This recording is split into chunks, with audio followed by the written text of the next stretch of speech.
Bonjour à tous, j'espère que vous allez bien. Depuis quelques jours, on n'arrête pas d'entendre Claude porte plainte contre ALP ou TF1. Dans cette vidéo, nous allons revenir sur le pourquoi on entend cette rumeur depuis quelques jours et surtout pourquoi Claude voudrait-il porter plainte. Car, selon certaines rumeurs, il pourrait récupérer les 100 000 € que ALP ne veut pas lui donner. Il y a quelques jours, Jérémy Assou, avocat spécialisé dans la télé-réalité, a livré de nombreuses informations importantes. Il déclare: j'entends beaucoup parler de triche, mais la notion de triche est étrangère au code du travail. Les participants sont des salariés de la production. Ils ont un certain nombre d'obligations comme un salarié vis-à-vis de son employeur, explique-t-il. Il va même plus loin. Je souhaite à Claude d'intenter toutes les actions car il est certain de les gagner. Il ne va pas gagner 100 000 €, il va gagner beaucoup plus, affirme l'avocat. Il déclare aussi que si Claude portait plainte, jamais il n'y aurait de procès car ALP ne prendrait pas le risque d'aller au procès et de perdre.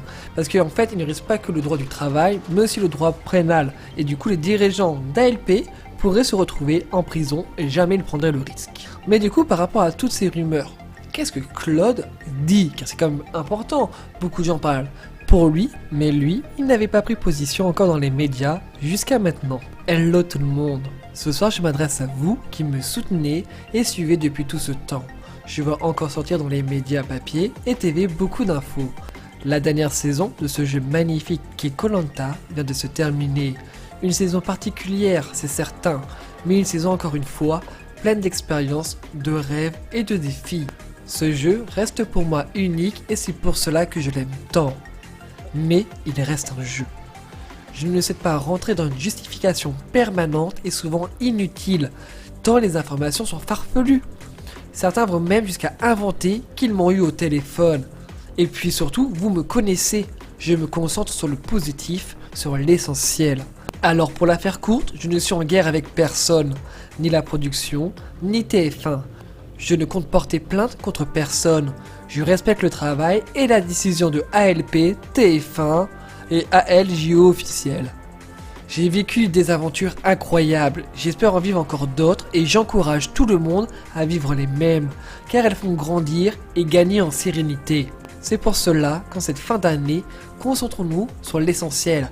Profiter de ses proches, de ses amis, de sa famille, passer des moments ensemble qui sont si précieux. Dernier jour d'école pour mes loulous, on est dans les starting blocks, prêts à partager avec vous nos fêtes de fin d'année et revenir à fond pour 2022. Prenez soin de vous, prenez soin de vos proches et continuez de rêver. À bientôt les amis. Voilà, on ne pouvait pas faire plus clair, Claude ne portera pas plainte contre ALP et l'émission Koh-Lanta. En même temps, il fait bien. Certes, il a perdu un gros contrat d'une émission sur TF1, mais c'est tout simplement car cette émission n'avait pas trouvé de producteur, donc il avait perdu avant la diffusion de Koh-Lanta. Mais il a encore énormément de projets avec la chaîne, dont une émission d'aventure sur TMC, et j'espère vraiment qu'il va y participer, car ça serait très intéressant de le voir dans un autre domaine. Sera-t-il candidat, animateur, consultant? J'ai plein d'idées qui me traversent l'esprit, et j'attends vite de voir cette émission sur TMC. En tout cas, on se retrouve très vite pour une prochaine vidéo. J'espère que du coup cette petite vidéo pour répondre à la polémique de ces derniers jours vous a plu. N'hésitez pas à mettre un pouce bleu, à me donner votre avis sur la polémique dans les commentaires. Et sur ce, on se retrouve très vite. Bye bye.